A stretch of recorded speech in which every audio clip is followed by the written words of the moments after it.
In this episode, we're going to be taking a look at and doing a tasting review of Bandero Blanco right here on the Tequila Hombre.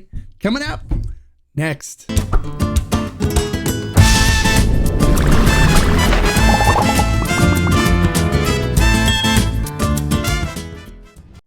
Hello and welcome to this episode of the Tequila Hombre, where today we're going to be taking a look at doing a tasting review of one everyone's probably seen around and wondered, what the heck is the story with this tequila? What's going on with it? Any information on it?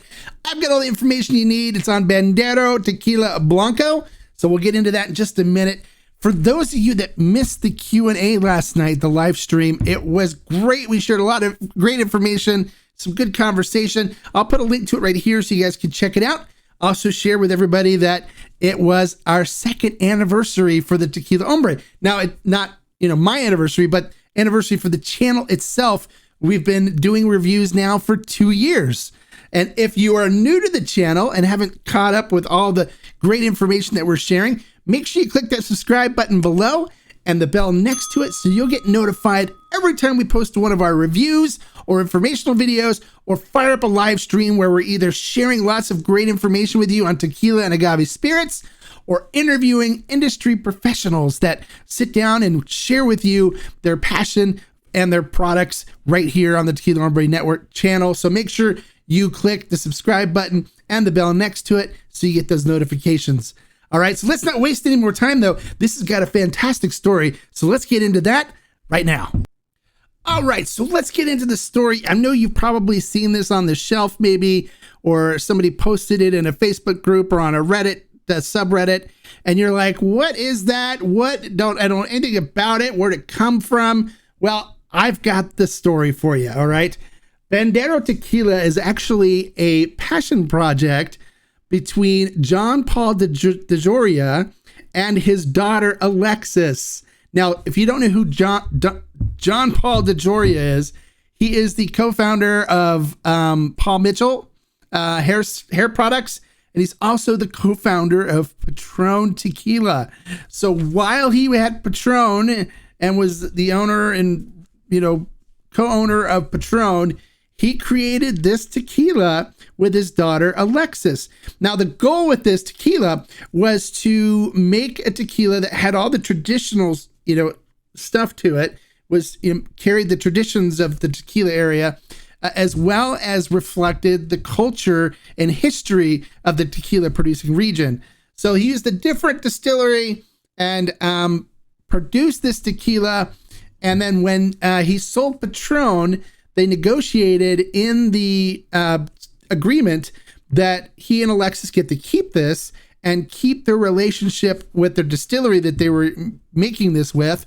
And then he also agreed that he would not be included on any of their marketing. So you don't know about it because he's not doing any marketing for it, and they're just trying to do it right now organically. So they did provide me with this bottle for review, and as usual, I will give you a honest, unbiased review with my thoughts on this tequila. Let's not waste any more time though. Let's get into how this tequila is made. All right, the Bandero Tequila Blanco comes out of NOM 1468. The name of the distillery is Grupo Tequilero Mexico. They're located in the Los Altos or Highlands region of Jalisco in Arandas. The master distiller is actually a master distiller from California. He is a master distiller that's done vodkas and whiskeys and such out of Modesto, California. He's an award winner, and he's partnered with John Paul DeJoria in a new venture, and he helped with doing the master distilling on this particular brand. His name is Lee Palesci, and they used Weber Blue Agave from the Highlands with a minimum of 6 years of age. They cook it in an Orno or brick oven, and then after they are done cooking the agave, the sugars are then extracted from the agave fibers using a roller mill, and then the mosto is fermented in stainless steel tanks. And then after they're done with fermentation, it then goes to be distilled twice in stainless steel pot stills with copper coils. Now, the lowest price that I've been able to, or actually not the lowest price, the price that we're offering this for on Ferment and Still right now is $39.99. So if after the review you decide you'd like to pick some up, we have it on Ferment and Still for you. And it is bottled. It is at 40% ABV. So it is at regular strength. It's not a high proof Blanco. Well, there you go. There's the information about how this tequila is made. Let's get on to the important part, the tasting portion, and see what this tequila is all about.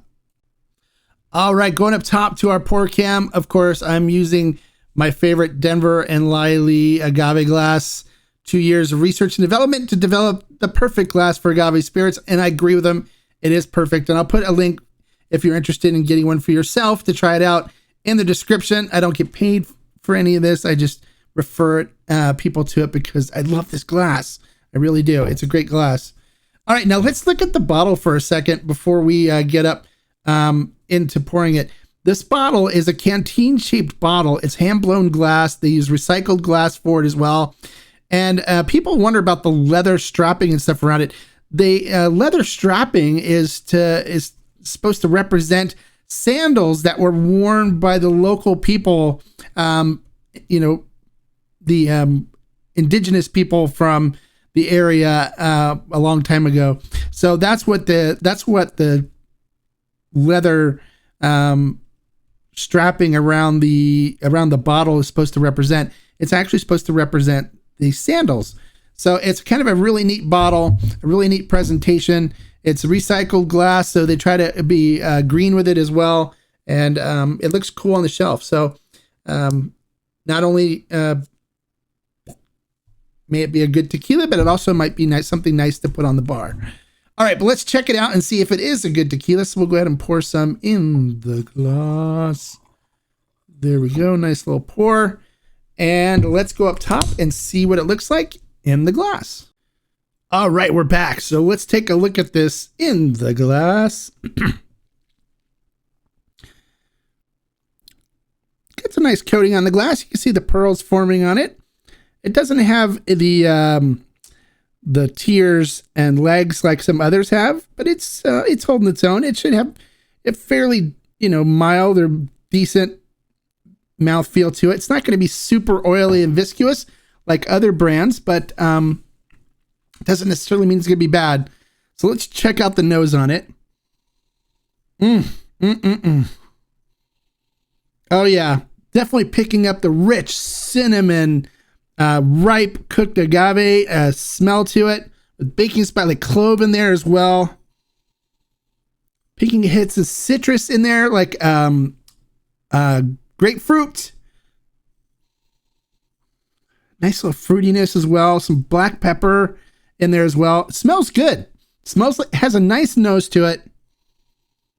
Smells really inviting and light. So let's see what we get on the flavor profile.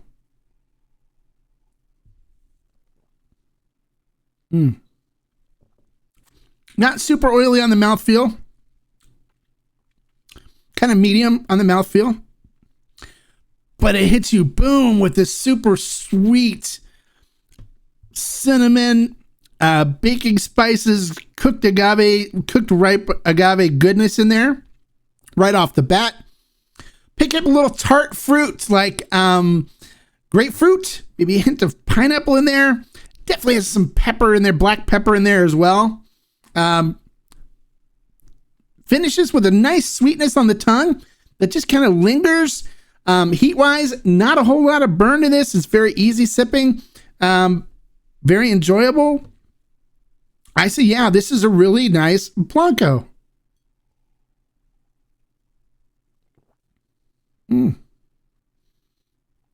Yeah, beautiful cinnamon. And then it goes right into like a tart grapefruit. And then definitely black pepper in there. Sweetness and stuff, like a pineapple fruity sweetness in there as well. And then it finishes with the just rich cinnamon sweetness that lingers on the tongue. A little bit of heat to carry it through. I'd rate the finish as being medium to medium long on it. Not bad at all, not harsh, very easy to drink. This could disappear very quickly in my glass. I think this is one that's like, you sip on it and it could be gone, half the bottle gone before you know it. So how would I rate this? I'd give this one 4 agave. It's very good. It doesn't reach the peak of being amazing, awesome, but it's definitely very good. And for the price of $39.99, would I recommend you picking up a bottle? Yes, definitely yes. Try it. It's very good. I definitely, it can hold its own against some of the good ones up there. I don't think it's as complex as some of the other ones out there, so I wouldn't give them quite the 5 agave rating. Those are the ones that are really complex and really take you on a journey. But this one's super easy to sip, super delicious, and it's something you can enjoy sipping. It would make fantastic margaritas. It's just great. I like it. I like it a lot. I recommend it. Bandero Blanco, you see it, pick it up, or if you want to pick it up on Ferment and Still, I will put the link in the description. I recommend it. Well, there you go. Have you tried Bandero Blanco before? If you had, I'd love to see if we had similar experiences with it. Post your comments below and let me know. What do you think about, if you haven't had it, what do you think about the way I described the flavor profile? Does it sound like something that interests you? If so, comment below, let me know. Don't forget to hit a like for the information that I shared with you today. And more importantly, don't forget to subscribe so you don't miss any of the future reviews. I've got some great reviews and great informational videos coming up. I don't want you to miss it. So make sure you click the subscribe button and the bell next to it so you're notified when they're posted or when the live streams come on live on the channel. Well, there you go. Bandero Tequila Blanco, 4 agave. I recommend it. And until next time, like I always say, life is too short to drink bad tequila, so Bandero is one you should enjoy drinking. Salud.